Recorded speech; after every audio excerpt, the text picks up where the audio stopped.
Саламатсыздар ма, құрметті студенттер. Бүгінгі геоморфология және төрттік геология бойынша біз дәріс тақырыбын қарастырып кетеміз. Геоморфологияның мазмұнын және де мақсатын.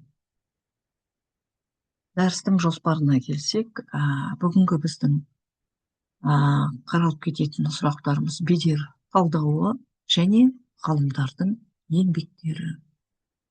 Мақсатымыз геоморфологияның бедерлерін, құрылысын, жаралуын, қазіргі динамикалық жағдайын зерттеуді қарастырамыз, және де біз деңгейлерін білуіміз қажет.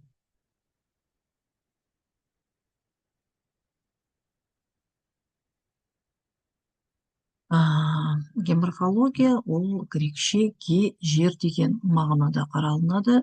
Аморфе, пішін, логос, білу, тану. Бедердің құрылысын, жаралуын, даму тарихын және қазіргі динамикалық жағдайын зерттейтін ғылым. Геоморфология зерттеуінің негізгі нысаны ол бедер болып келеді.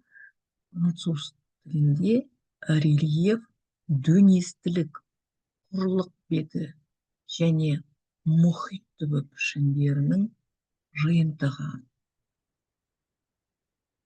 Жер қыртысы, атмосфера, гидросфера, биосфера арасындағы қатынасты анықтайтын болғандықтан геоморфология, геология, геоботаника, гляциология, топырақтану ғылымдарымен тығыз байланысты. Соңғы кездері жер туралы ғылыми зерттеулерде биосфера деген түсінік кең таралған. Биосфераны жердің бүкіл органикалық тіршілігінің жиынтығы деуге болады. Геоморфологиялық зерттеулердің нысаны бола тұра, бедер планетамыздың жер қыртысы, су, ауа және биологиялық қабаттарының күрделі сипатты өзара қарым-қатынастары нәтижесінде пайда болған. Бедер географиялық ландшафттың және географиялық ортаның негізгі бөліктерінің бірі. Сондықтан бедер географиялық ортаның өзге құрам бөліктерімен бірге зерттелуі тиіс. Мұның өзі геоморфологияның физикалық географиямен және басқа географиялық ғылымдармен тығыз байланысты екенін көрсетеді.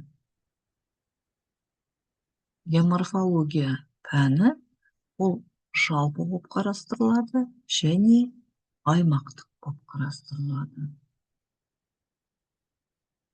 Ең алғаш бедердің даму заңдылықтары 18-ші ғасырдың орта шенінде белгілі орыс ғалымы Ломоносовтың еңбектерінде қаралған. 1763 жылы жарық көрген жер қабаттары деген еңбегінде ол геологиялық құрылымдар және жер қыртысы мен бедердің дамуы туралы өз тұжырымдарын келтірген. 18-ші ғасырдың орта кезінде Валиханов пен Семенов Тянь-Шаньский алғашқы рет Іле алатауының орографиялық сипаттамасын берді.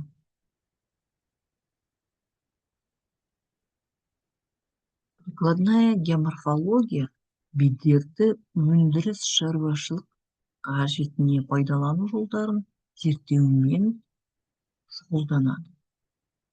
Палеогеоморфология өткен дәуірлердегі бедер пішіндерінің даму жолдарын зерттейді.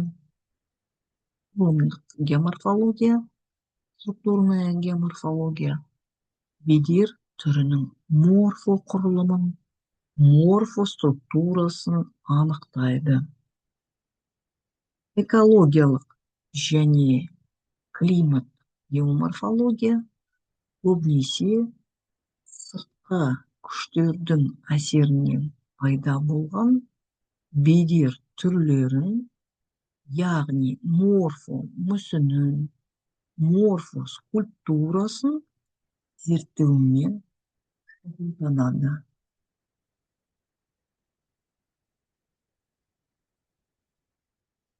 Американ ғалымы Дэвис бастаған геоморфология заңдарын географиялық оралымдарға, то есть циклдерге бағындыру теориясы деп біріншіден айтып кеткен. Ал екіншіден неміс ғалымы Пен ұсынған тау беткейлеріне морфологиялық талдау жасау жер қыртысы қозғалыстарының заңдылықтарын анықтау теориясы болып келеді.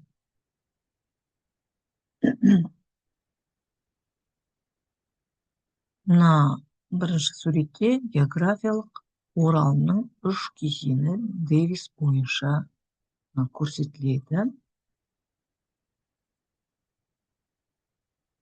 Енді бұл циклдің ерте кезеңін Дэвис жастық кезеңі, стадия юности, орта кезеңін, қалыптасқан жетілу кезеңі, соңғысын бедердің көнелік кезеңі, стадия дряхлости.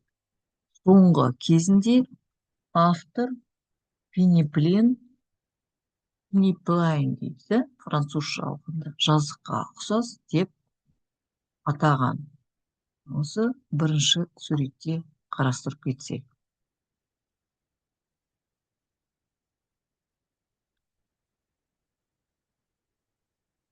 То есть, міне біріншіден жастық кезең, екіншіден стадия юности, ортаншы кезең, біз жаңа қалыптасқан жетілу кезеңі дедік, и соңғысы бұл бедердің көнелік кезең, стадия дряхлости деп келеді.